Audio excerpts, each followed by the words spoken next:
নমস্কার বন্ধুরা, আজকে কিন্তু বানাবো একটা খুব সুন্দর রেসিপি, যেটা হচ্ছে এখনকার বাচ্চাদের সবারই খুব প্রিয়, হচ্ছে চপ, আলুর চপ। এই আলুর চপ বানানোর জন্য আমি দুটো আলু নিয়ে নিয়েছি, একটা বড় একটা ছোট। এতেই কিন্তু 7-8টা চপ হয়ে যাবে আশা করছি। আর ছুললে ভালো করে ছুলবো না, একটু খোলা রেখে রেখে ছুলবো, ওতে আরও অনেক বেশি টেস্ট হবে। দোকানে কিন্তু এইভাবেই করে। আমি প্রেশার কুকারে সিদ্ধ করে নিচ্ছি, আপনারা চাইলে কড়াতেও করতে পারবেন।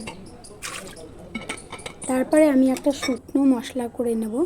আমি দিয়ে দিয়েছি দুটো এলাচ, দুটো লবঙ্গ আর একটু দারচিনি, আর দিয়ে দিলাম জিরে হাফ চামচ, ধনে হাফ চামচ, আর একটু জোয়ান হাফ চামচ দিয়ে দেব।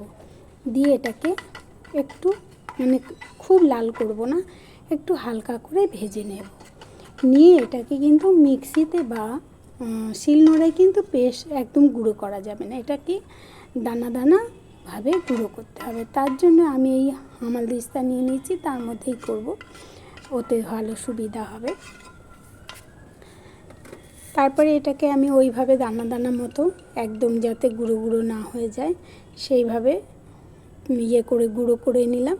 এই যে, তারপরে আমি একটু আদা, কতটা বলবো, ওই 1 ইঞ্চি মতন আদা, সেটাকে থেতো করে নেব। এটাকেও বাটবো না। আর এটা থেতো হলে তারপরে রসুন থেতো করে নেব। আদা থেতো হয়ে গেছে। এবারে প্রায়, যেহেতু 6-7টার বেশি চপ হবে, আমি ওই 6-7 কোয়া রসুন দিলাম। একটা চপে হিসাব করে একটা কোয়া দিয়েছি। এইভাবে হয়ে গেছে। এবারে আমার আলু সিদ্ধ হয়ে গেছে। আলুটাকে ভালো করে ম্যাশ করে নেব। নুন দিয়ে ম্যাশ করব।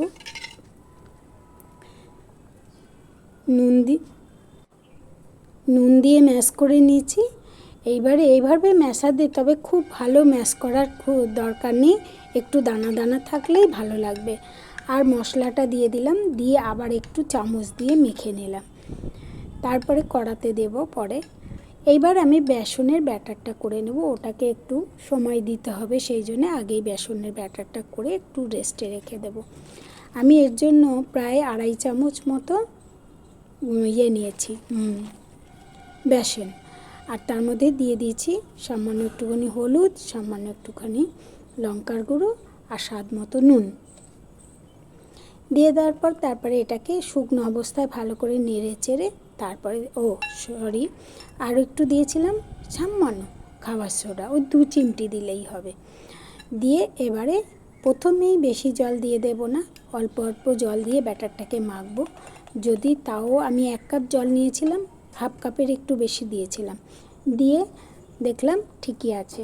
আর পরে দিলাম 1 চামচ কর্নফ্লাওয়ার। ওতে কি হবে, খুব ক্রিস্পি হবে চপটা, মচমচ করবে একদম। তারপরে দিয়ে দিয়েছি কড়াই শুকনো লঙ্কা, তেজপাতা আর জিরে। আর প্রথমেই দিয়ে দিলাম ওই রসুন থেতো করা ওইটা। আপনারা রসুনটা কুচিয়েও নিতে পারেন, থেতো করেও দিতে পারেন। তারপরে দিয়ে দিয়েছি আদা কুচিটা, তারপরে হলুদ। এবারে আলু মাখাটা দিয়ে এইরকম শুকনো শুকনো করে যখন মাখা হয়ে যাবে, তখন এটাকে একটু ঠান্ডা করতে দিতে হবে।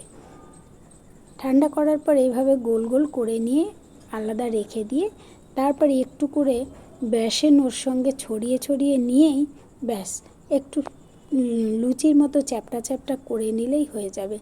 একটু হাতে বেসন দিয়ে দিয়ে করলেই কিন্তু হাতে লেগে যাবে না। আমি এইভাবে করে নিয়েছি, আপনারাও আপনাদের সুবিধে মতন করতে পারবেন। আর দুটো লঙ্কা যেহেতু ফোড়ন দিয়েছিলাম, সেই দুটো লঙ্কা বেঁচে ছিল, সেই দুটোকে আবার ভেতরে পুর দিয়েই আরও দুটো চপ বানিয়ে নিলাম। এইভাবে পরপর তেলটা যখন গরম হয়েছে, পরপর চপ ছেড়ে দিয়ে তুলে নিয়েছি। কিন্তু এর একটা প্রসেস আছে, আমি দোকানে দেখেছি এবং জিজ্ঞাসাও করেছি আমাদের এলাকার যে দোকান। চপ প্রথমে হালকা ভেজে তুলে নিতে হবে, তারপর আর এক পিঠ ভাজতে হবে, আর একটা ভাজতে হবে আরও কটা ভেজে। তারপরের ভাজাটা কী করতে হবে, আগে যেটা ভাজা হয়েছে সেটা এই যে কড়াই দিলে আবার একবার ভেজে নিতে হবে, এবং সঙ্গে সঙ্গে দুবার ভাজাতে একদম খুব কুরকুরে হয় আর খেতে খুব টেস্টি হয়। এটা আমি দোকান থেকে, বড় চপের দোকান থেকেই শিখেছি। তারপরে হয়ে গেছে, এইবারে মুড়ি নিয়ে ব্যাস। আমার মেয়ের আজকে তো খুব পছন্দের জিনিস, চপের দোকানের পাশ দিয়ে গেলেও যদি না খেতে পারে ওর খুব মন খারাপ হয়। তাই ওর জন্য চুপচাপ বানিয়ে নিয়েছিলাম এই চপ।